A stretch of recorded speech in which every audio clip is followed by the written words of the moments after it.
That's what I was just going to suggest. Oh, and Mike is gone. Oh. So I bet you he clicked the he clicked the button to like leave because of the recording. Probably was accident. Maybe. Does not want to be recorded. We'll wait a second for him to come back. That song was nominated for an Oscar in Canada. There's one of the nominees. Hey, you owe Joey a coffee, Steph. No, actually, he owes me a coffee. Oh, yeah. Oh, he said failed search. Yeah, but hey, Mike. Hello, my apologies. I was cleaning up my desktop and cleaned a little too much. So I think if somebody was out, I saw somebody out there, but they went away. Oh, you want me to check? no, they're doing some work in Okay. the lake effect. Stephanie, All right. Go ahead. Mike. I'm just going to ask if you wanted to lead or if I should. I don't remember how this workshop started, whose idea it was, but. Well, I mean, we all know each other, so we'll probably just like Deb, we imagine that this would be like a cool opportunity for people to kind of come together and talk about the different writing assignments that they were doing, what seemed to work well, what maybe like changes that we've made sort of like over time. Plus there, you know, obviously are some shifts coming in higher ed and writing and all of those sorts of things. So we wanted this to kind of just be like a really informal like exchange of ideas and sort of like we each, all four of us prepared like a writing assignment that we do in our classes that we were going to kind of like share and sort of talk about. And then we were going to invite anybody who came to either like do the same or like just kind of talk generally about different writing assignments, you know, or like if we wanted this to be sort of like you know, like a brainstorming session too, then we can do that. But we meant for it to be like a very informal, like, hey, here's what I'm doing. What are you doing? Sort of a thing. Yeah, I was here as, you know, sort of representing the library, but just also, you know, I teach a lot of English 102s, but also other classes. And so I was interested to a certain degree just to like, not spy, but just listen in so that I can pick up, you know, what's going on over there to, you know, figure out how we can better support you. So I don't know how much I'll have to contribute, but, you know, anything you all can say about, you know, the research aspects and what you might need from librarians or anything like that would be super helpful because we're always trying to do better and make you and the students feel supported. So that's what I'm doing here. I love it. Thank you, Deb. We also, I imagine too, like me personally, I plan to be making some changes to how I do English 102 in the fall. So I'll definitely reach out to you and some of the other librarians, and we can encourage other instructors who are teaching English 102 to do the same. Because like I said, you know, like with everything that's been going on with AI, especially, I imagine we're going to have to make, like I'm planning to make some pretty big changes to my classes given those developments. Great. But so the assignments that we have here, we each contributed one of them. And it actually ended up working out really nicely. Amanda and Mike both have assignments that are more like singular, that like one student would work on by themselves and submit. And then Ken and I submitted assignments that are a little bit more Collaborative. Thank you. Assignments. Yeah. Yeah, because that are more collaborative, where they you know, like where they work together a little bit more. So we thought it would make sense for to kind of start with the singular assignments with Amanda and Mike, and then move into mine and Ken's, which are a little bit different in that way. So Amanda, I don't know if you want to start with yours. Sure. Nope, that's Stephanie's. Oops, thank you. I mean, I do fish bowls too, but. All right, so disregard that the top little line there says this is for Hunger Games specifically. I just have to make it very blunt and specific for my students. But what I chose to bring to the table is my annotated bibliography, which Deb knows at least decently well because we work together almost every single semester for the annotated bibliography. Yep. Yeah, and it hasn't changed besides that I move it in different points of the semester. So how I have this set is I do a scaffolded essay in my English 102. So they have to do 4 different versions of the same paper where they add on additional information. And this is part of step 2 of that scaffolded set. And so this is my annotated bibliography. How I position it for students is it's probably, besides my final research-based paper that I have them do, it's the most formatted paper. And I look at format very, very specifically for this paper. I tell them that it's 50% of its content and 50% of its format to really drive home the significance of formatting, understanding that assignments have very specific formatting, and disregarding or putting that to the wayside can, really affect their grade depending on what the assignment is. So for this assignment, we usually start in the library with Deb, and we go over the process of how to find, good sources, the differences between different source types. But I make them find 6 different sources, of which they have to use 3 in their second installment of their essay for the semester. I make them find 2 sources that support something they already know, or a point that they already made from their original paper, 2 sources that add new information. It could be anything new, something that agrees with them, disagrees with them, just something they've never thought about or brings a new idea to the table. And then 2 sources that could potentially reveal an inaccuracy, in their own thought process or the things they've already written. And so when I have them do the annotated bibliography, it's pretty detailed. If you go down just a little bit, Mike, for me. So I also have them do, is there a clickable link in here? I usually put a this must be a different format. I'm sorry. There's usually a clickable link in there that goes to something I called an annotated bibliography assistant, and it goes into even more detail about how to complete the annotated bib, including an example of one. And I could put that in the chat or include it in here in just a second. But I make them focus more on the way they're going to use the source rather than just be an explanation about what the source is. So like 2 to 3 sentences would be them explaining what the source is about, the main premise, maybe just pulling the thesis from the source if it's that kind of straightforward. A couple sentences where they have to explain how they've determined the source to be scholarly, academic, or valid to their argument or just in general.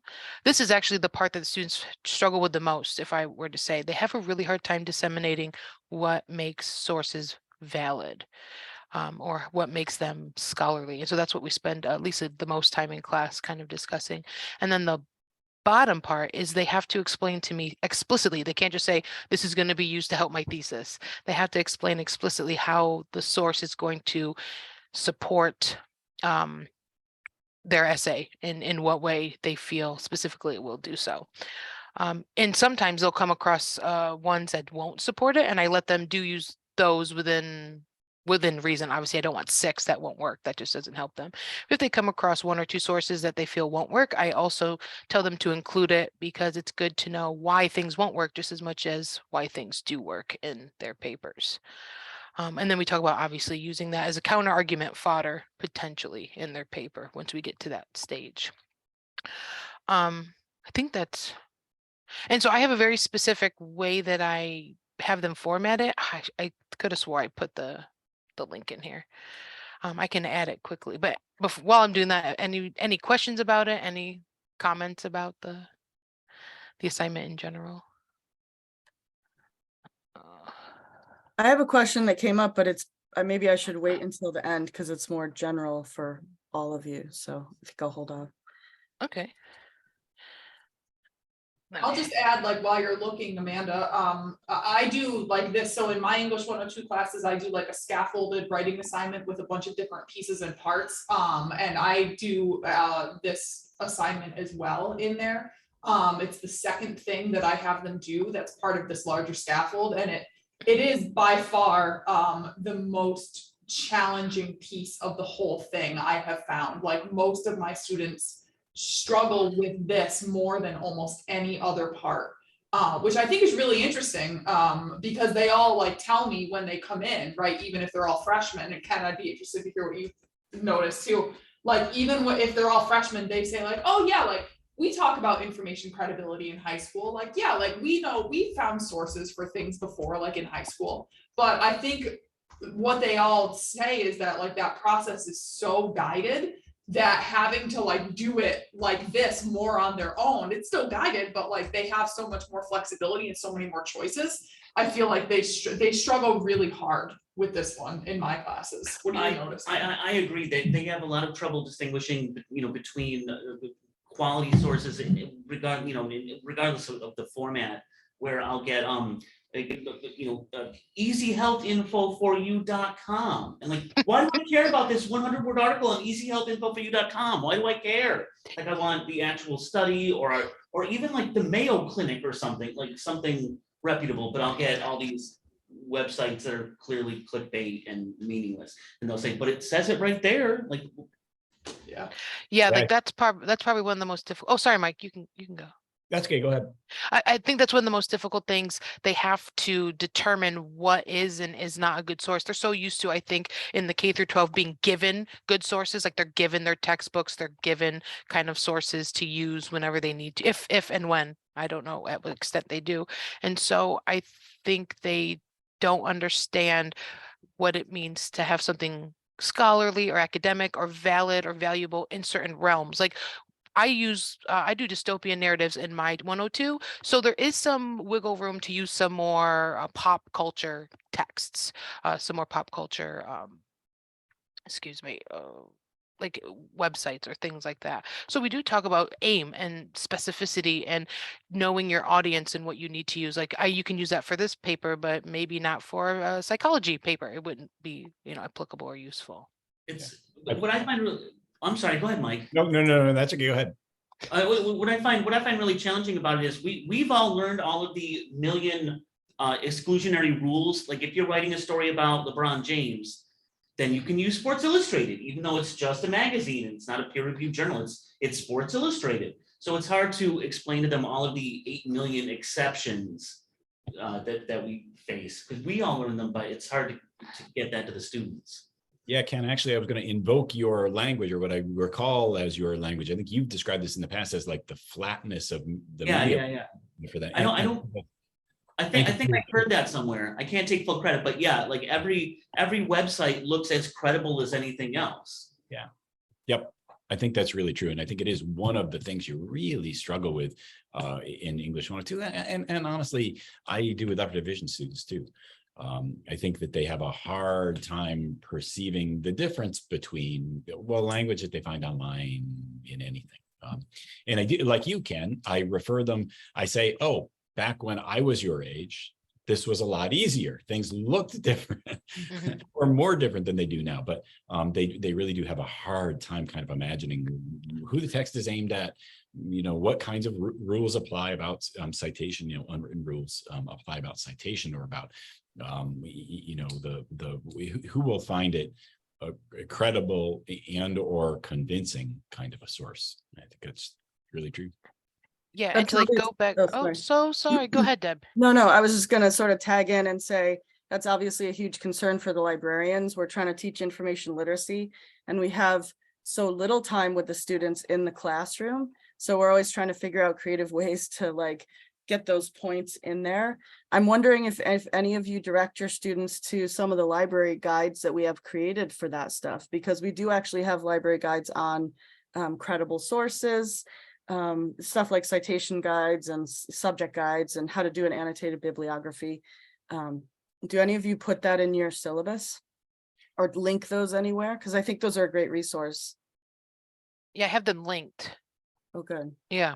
Refer students, but I don't do it in the syllabus or really kind of in an assignment, and I should. Oh, an Yeah. assignment would be a good idea, actually. Yeah.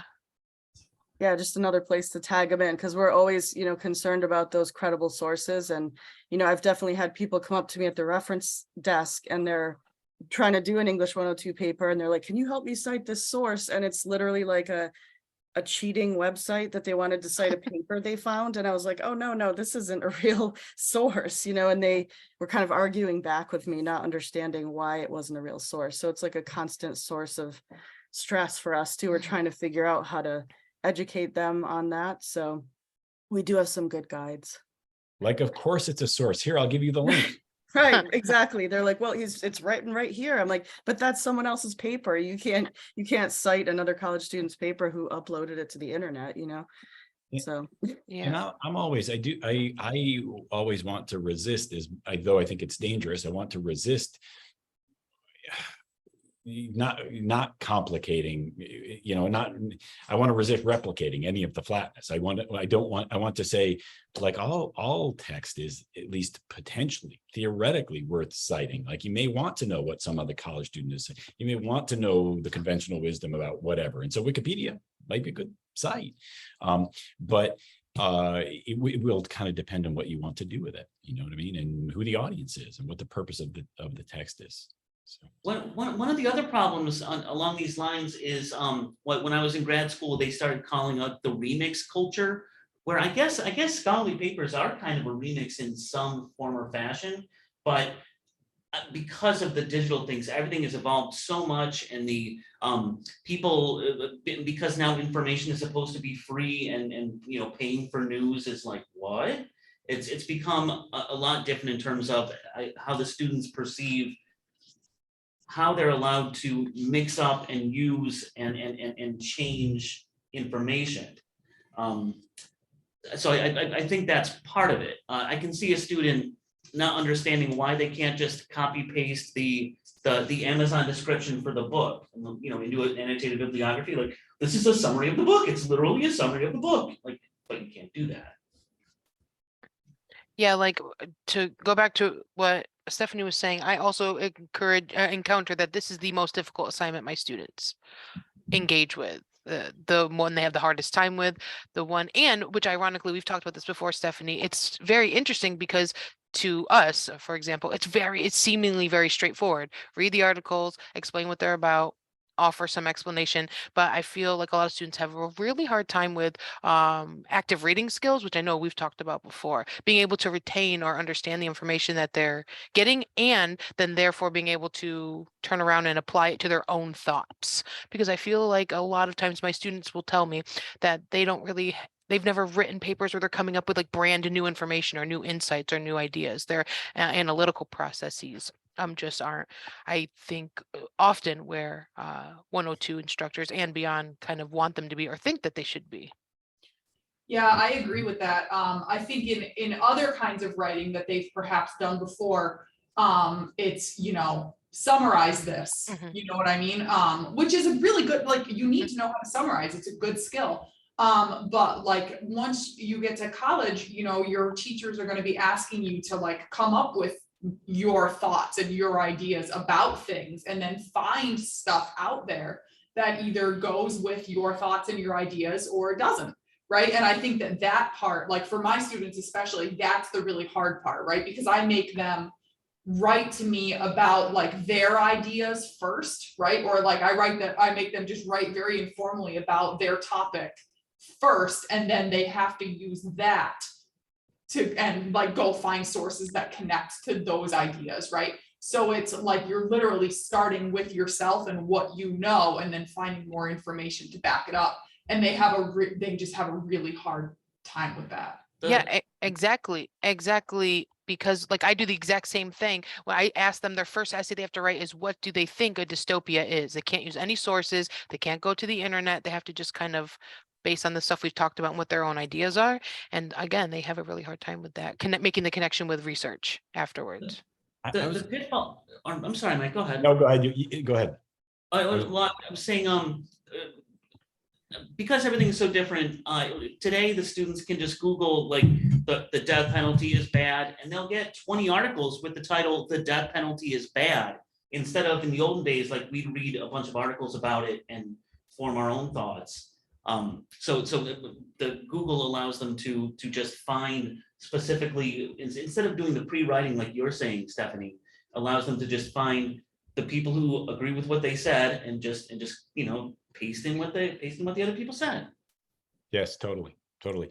I wonder if this is time we should we transition to the next assignment? And in fact, Yeah, I think so. okay, and I was going to say that, you know, if I'm next, given that mine is the other individual assignment, I think it's kind of connected to this discussion, because you guys are saying the most difficult thing that students have to do is to argue, and then especially to talk about their argument. That I was going to say that meta move to talk about what they want to say and situate it in the context of. That's the thing that I find that my students have a real difficulty with. That is, it's hard. It is hard to get them not to summarize and to make an argument, but it's also really hard. Once you sort of engage, it's as if like discs click into place somewhere in their heads when you say argument. And for me, they sort of like get in this mode where they want to, you know, pro or con, or, you know, they want to offer a position and defend it.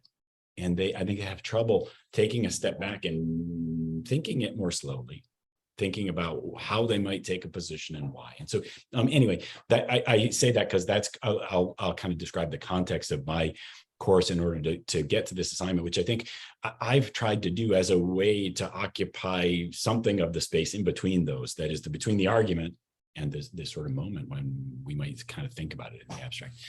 Anyway, my English 302, this is an upper division writing course, taken often by English majors, but really designed to be interdisciplinary. What I've wanted to do is to create a space for students to write as developing, kind of evolving experts in a field, to weigh in on some issue, some public issue under discussion that again, they find work in their discipline in some way connected to. It's, you know, this was for me connected to the moment when I felt like a sense of the value of like expertise was vanishing. You know, I think that's relatively far along now, but I guess it felt to me like I wanted our students to develop a sense that they had some both unique ability and responsibility to kind of be involved as people who know something about biology or sociology or whatever it is that they had decided to study,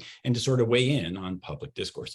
The basic structure of the course is that in the first paper, I asked them to think a little bit about their work in whatever their major is, and to think about what they have found interesting. You know, what's the most interesting idea that you think you've encountered in your work in whatever the field is.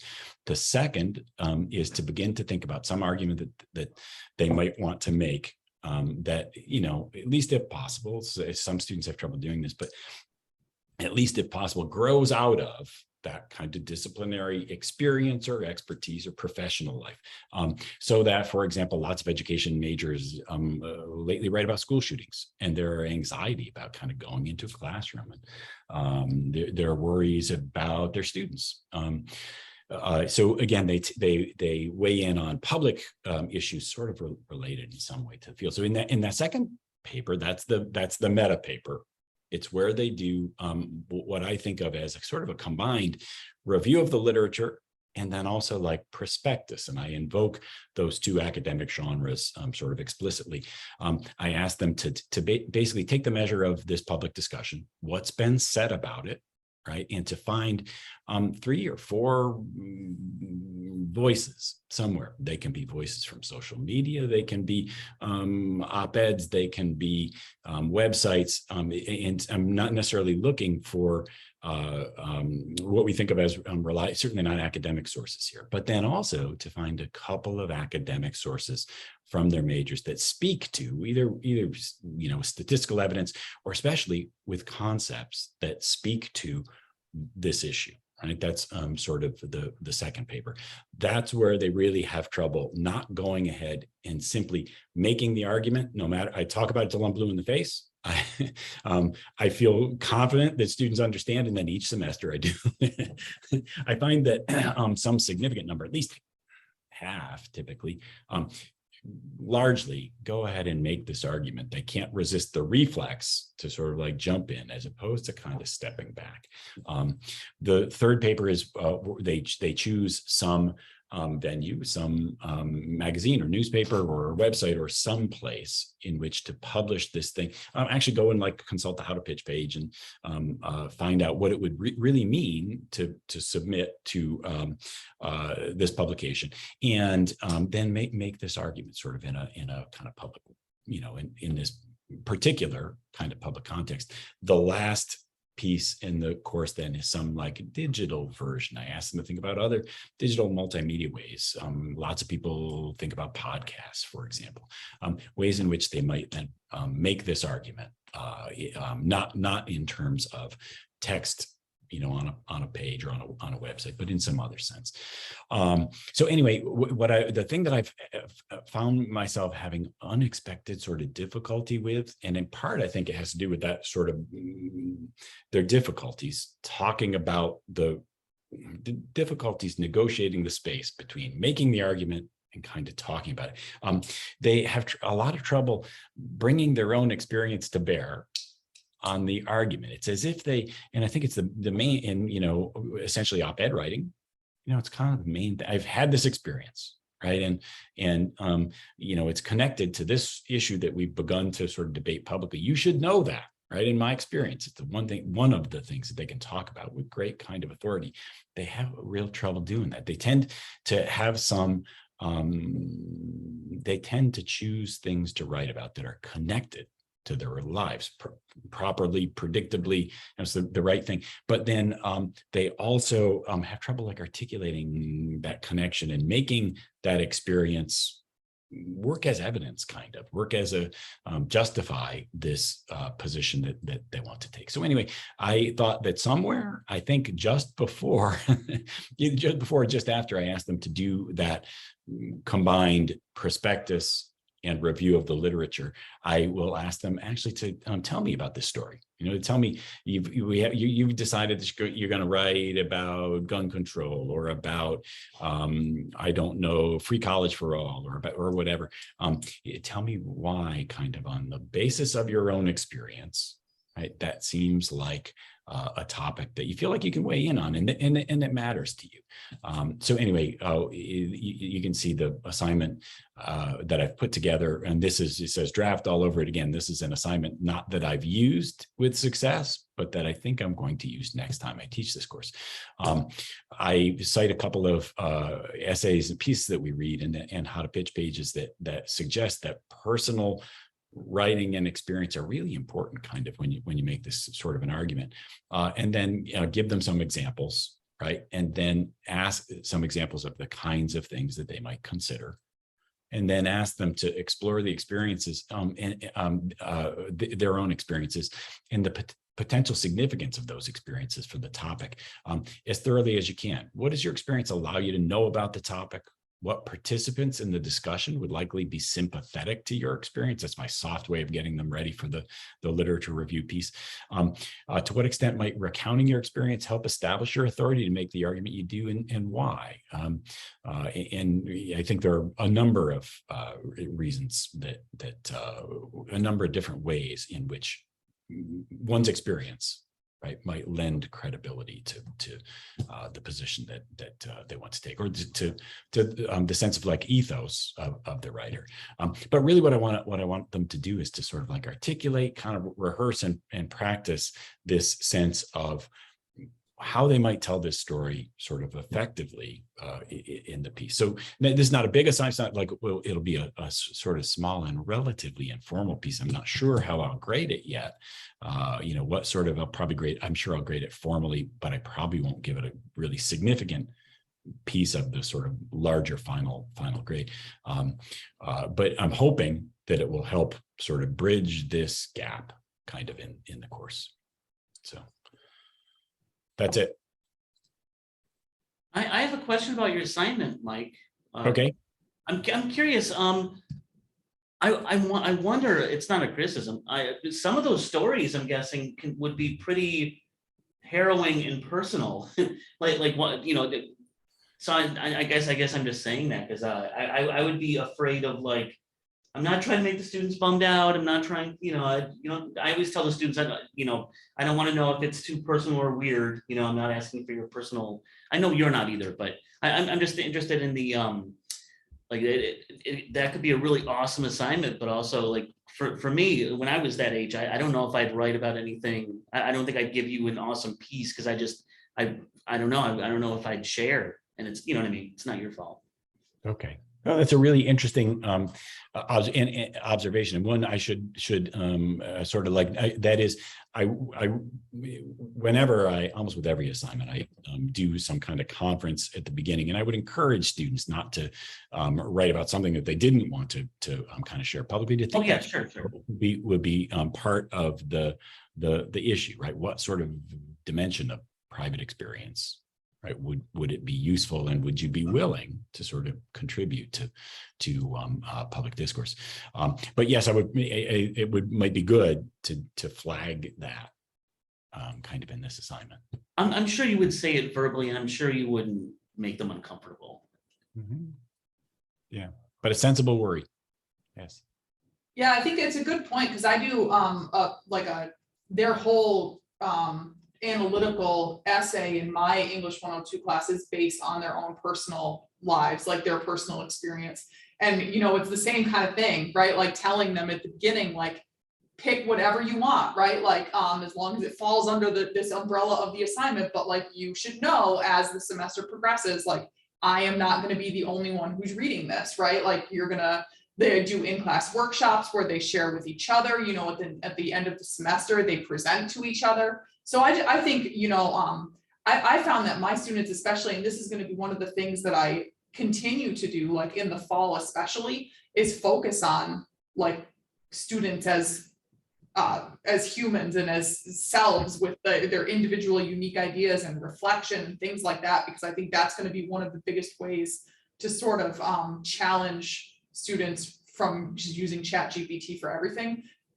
So I love it. Like, I love this, but I think you're right. Like, just putting a disclaimer on it at the beginning saying like, hey, like, you're going to have to share this at the end. So like, tread carefully, you know. It's also, I think it's smart. It's also for me too. I get paranoid. I don't want students to think I'm asking about super personal stuff. Yeah, that makes sense.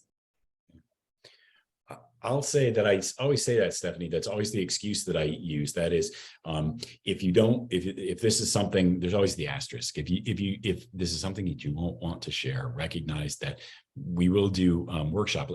Though I also fudge on that. Like I always, if student really wants to write about something, you know, sometimes it's important for a range of reasons, I think, for students to write about things. I sort of let them out of the requirement to share with classmates, at least at moments. I don't know if other people do that. I would in the poetry writing classes, because, you know, like, as you guys can imagine, like, it gets pretty intense in there, you know. So I give them opportunities there to kind of opt out if something is really hard for them, but they want to write about it.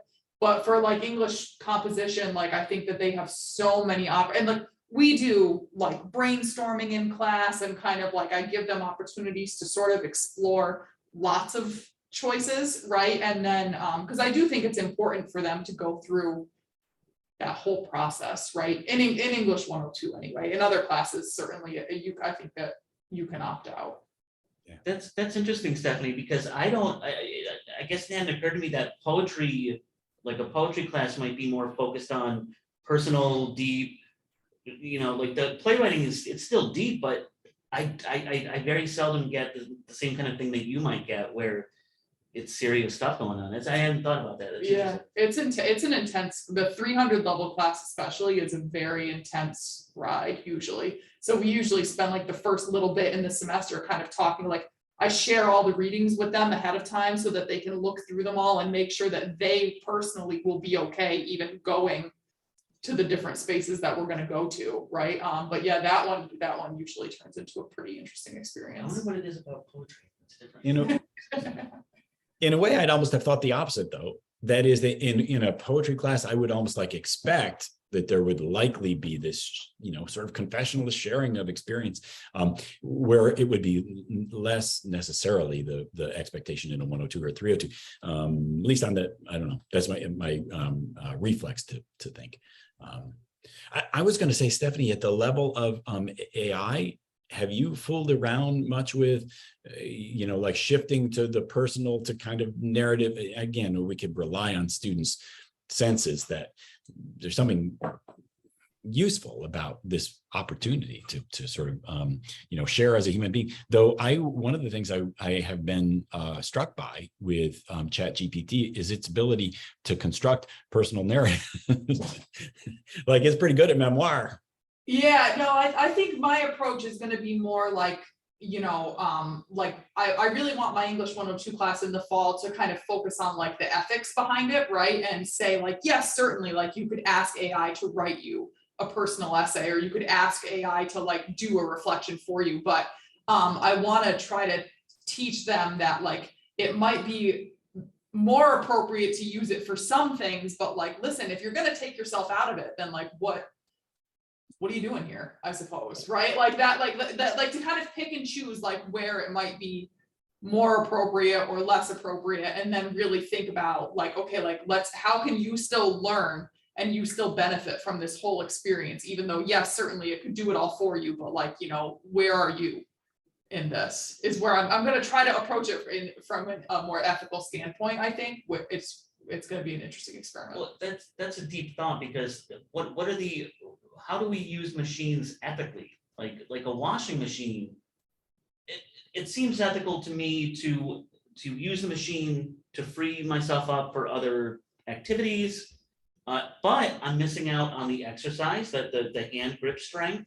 So when are these things appropriate, and what? That's a scary discussion with the AI stuff, though. Yeah, it's gonna be interesting, I think. Yeah, I think you're right, though, that's where it's all headed, that sense of like, what are you here for? You know what I mean? If you really want an education, then this won't do you any good. If you want to make, like my friend from high school's dad used to say, who was a high school principal, if you want to make your mind a nice place to live in for the rest of your life, that's the point of being here. Then yeah, this won't do you any good. Can you hear me? Yes. Yeah. Okay, sorry. Yeah, I'm using like a headset. I'm sorry. What I think is really interesting about this is because I think out of all three of us, is for the 102 specifically, I know this is 302, that I focus on biases in writing, because I really just focus on research writing and about how a lot of disciplines want you to extract that type of bias as much as possible. So this looks like an assignment that could almost serve to kind of reinforce that idea in a different space, obviously not in the space of this particular class, but the kind of difference between if we're going to be publicly writing versus academically writing in that space, because students don't understand bias very easily. So this, as a smaller version of this assignment, could be really useful in showing that how our experiences color the way that we see things. And how bias can and should be contextualized in a work. If I'm reading something from a think tank, I understand that is their bias, and I take everything accordingly, Yeah, and like the appropriateness. Oh, sorry, go ahead. No. I just noticed it's 9:41. Should we move on to the next one and try to do all four of them? Yes. So who should I pull up here? I think maybe mine, because mine is an individual and then collaborative, and I'll just talk for a couple of quick minutes, and then we can move over to Ken. So mine is this is sort of like a two-part assignment. The fishbowl discussion from anybody who's been through AQ, which I think almost everybody here has. But basically, it's the whole premise of a fishbowl is that you give students something to read. And then a handful of those students come together and like kind of sit in a circle and talk about the thing that you have asked them to read, and everybody else listens. So the idea is that the students, the small handful of students, are like in a fishbowl because they are doing the action, they are doing the discussion, and then everybody around them is sort of like watching and listening and taking notes and whatever. So this is the assignment sheet that I give them. It's sort of like the overview of that experience, which I do in almost every class that I teach. The freshmen are terrified of this, but they really like it after they are done being really scared.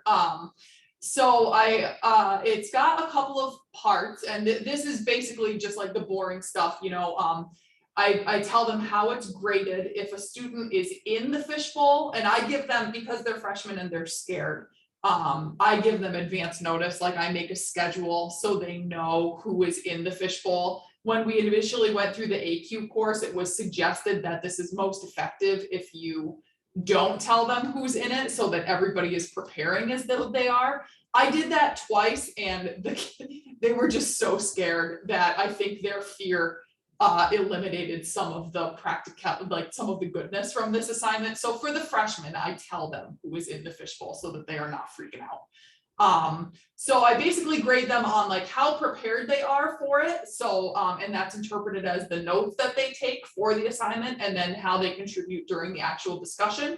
If they're outside of the fishbowl, I grade the notes that they take, and that's it. So everybody does the reading assignment, whether they're in or out. And everybody makes at least one double-spaced page of notes about the assignment. So this is a new shift that I just started doing. When I first started doing this assignment, I gave students a couple of questions that I wanted them to answer that were based off the reading to kind of help guide them, because again, they're freshmen most of the time. But after I did that for like 2 years, I started getting like bored out of my mind when I was grading these. Because, you know, like they had to answer 5 questions and they were all basically saying the same thing, right? And the discussion in the fishbowl also was boring for me anyway, right? Because they were just answering the questions, like they weren't coming up with their own interesting original thoughts on things. So I changed this last semester to more fully mimic what AQ had initially suggested, which I had been worried was too challenging for them, but I actually really loved the way that it turned out. So, if you scroll down a little bit, this is just all the boring like grading stuff and whatever. I give them like what some notes could look like for this, right? So these are some notes that I typed up recently. I give them, or I make sure to tell them that like, listen, what's important to you is going to be, might be important for somebody else, but like these notes are like unique for you, right? So like you need to really explain why you found things to be important or not. So like these notes are on a book that I'm currently reading. So I uploaded this because I'm going to potentially use this chapter for the class. I'm not sure yet, but so I basically kind of show them how like you could take notes. So it's kind of like a dual purpose assignment to practice note taking and active reading. So like I started mine with all of the definitions that I learned from the chapter that I read. So those are at the top and they're all bolded. And then everything in blue, those are some of my personal thoughts that I have pulled out of the reading. So like I tell my students, you'll notice that I'm asking questions that I hope will be answered. I'm pulling out examples from the reading that I found especially terrifying, right, in this case, or interesting, you know, and then I included my own reactions.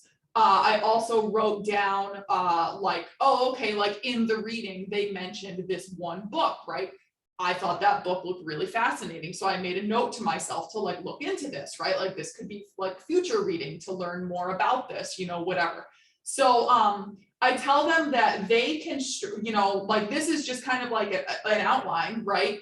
The notes are meant to be for themselves to then bring with them to the actual fishbowl and like use to help them like in their discussion, right? So they don't go into their discussion blind. But basically I'm just looking for at least one full page of notes that look something like this, right? They really impressed me last semester doing this. What I'm gonna continue doing this in the fall. Obviously now, like you can feed chapters and things into AI and have it summarize for you if you wanted to. But what I'm hoping to do is kind of an experiment where I have them obviously read the chapter, use ChatGPT to maybe help them come up with some summaries or key ideas, and then make sure that they include their own reactions like this one. Make a connection to your personal life. Make a connection to something else that you've read. Talk about what you really like. Pull out an example that you think is effective or not. And I think trying it this way will be really interesting because if you just ask ChatGPT to generate you a summary or some notes, and you have to then talk about them, I feel like that's going to be a lot harder for students to pull off if they haven't actually read the chapter. I think some of them will still be able to do it, but I want to try to see if we can kind of integrate some of the technologies in this way, where like they can use ChatGPT to maybe help them, but still come up with their own unique thoughts and ideas and reactions, which is what I'm going to put the most value in. So this is an assignment, like I said, I've done for a couple of years, and how I'm planning to tweak it in the fall. Yeah, this is good. I do something very similar. It's like a fishbowl mixed with Socratic seminar, kind of, because I like them having everything focused on questions. So instead of having them do notes in a way, I have them populate questions and pull out quotes that they find interesting, very similar, and then explain why they pulled that quote out. What about that quote stood out to them? Was it something they were confused about, something they enjoyed? Why did they like it? But yeah, I do very similar. It's wonderful. They love the discussion. My students also love the discussion they get from these. I think I said to you a week or two ago, Stephanie, that you described this, I think, and I was saying that in lots of ways, this seems connected to what people used to practice as like a double entry notebook. I think Ann Berthoff is the person who I connect with that. And that is, there's this like set of content oriented notes, and then this kind of like meta column, where you take notes, which you have in blue, you comment on the sort of content, why it's interesting to you, what it might lead to, other reading. I think that's great because students never think about that. But personal connections, things you're confused about, all the kinds of like marginalia glosses, we put on reading. We used to scroll in the margins. And so I think I guess what I was going to say was that to demonstrate it, to give them a set of what these kinds of notes look like, I think is a really, really useful thing. Yeah. I also think that it could benefit potentially. I know I have two different versions of my syllabus, for example, one that looks just like this and one that's like a chart. Potentially maybe generate an example that looks like a charted version, like Mike was saying, so that one column is just the stuff from the article and the next column is their own ideas or the meta stuff. I think some students really do well, especially those visual students, to see them like differentiated like that, or maybe done on lines like that. Yeah, that's a good suggestion. I was thinking about yesterday in the EOP meeting, like looking at it kind of like that, to give them, and I tell them like, you don't need to follow this, right? But like, here's one option for you. I'm mostly trying to get them to avoid giving me, because a couple of them last semester gave me basically like a page that was like one big paragraph, which like, whatever, but like, it was much more difficult to kind of read and navigate instead of something like this. I know we're at the end, but we're the next session, John. Do we have like 5 more minutes to kind of this? We just need a few to shut down to let the video render to get the next one started. Mike, would you mind pulling up Ken's? Nope.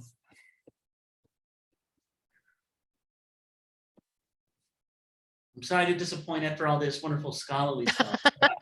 But so this assignment came from, I had a student for their final project, they wanted to do, can I make a plan for the zombie apocalypse? And I said, well, yeah, but because there's so much research involved, like a big plan, and I got like a half-page final paper. So then I thought that would be an interesting group assignment because it incorporates research. They have to play with the digital forms and typography and stuff. So basically, I posit that at 10 o'clock on Friday before finals week, the students are in their dorm rooms working on their final paper for me, and they get a text informing them that the zombie apocalypse has started. So their challenge is to survive a whole week on campus during finals week using only on-campus resources. So I split them into 5 groups or 6 groups. Each of the groups, they figure out food, water, shelter, defense, transportation. They have to, in their groups, produce at least 3 pages of an Army field guide or a Boy Scout guide type document that I then compile to make into a PDF that will, it's fun for them to see it. And also if something happens on that Friday before finals week, they will survive. My classes will survive. And so I also like it because it's a little bit un-ChatGPT-able, because I'm walking around in class, they're in groups, and they have to figure out how many calories a day people need, where's the water on campus, that they have to find things with each other and brainstorm. And obviously over the years, the students have tried loopholes, so I have to keep adding new rules. So for example, the virus has no effect on people who have a bachelor's degree, because they're like, well, why can't the teachers, they're gonna die too, so let's just cancel school. So I have to, keep changing it. I make it explicit here that the point of the exercise is to realize that most things are complicated and require a lot of thought. The people who are dealing with the wildfires in Canada are not just Googling, how do I deal with wildfires? They're producing massive plans that require tons of research and experience. So I'm trying to communicate that kind of idea to them. And to fulfill some of the digital requirements of the 102, they have to figure out, I don't expect them to produce beautiful documents or, professional looking documents, but they have to at least try to make it look like a Boy Scout manual.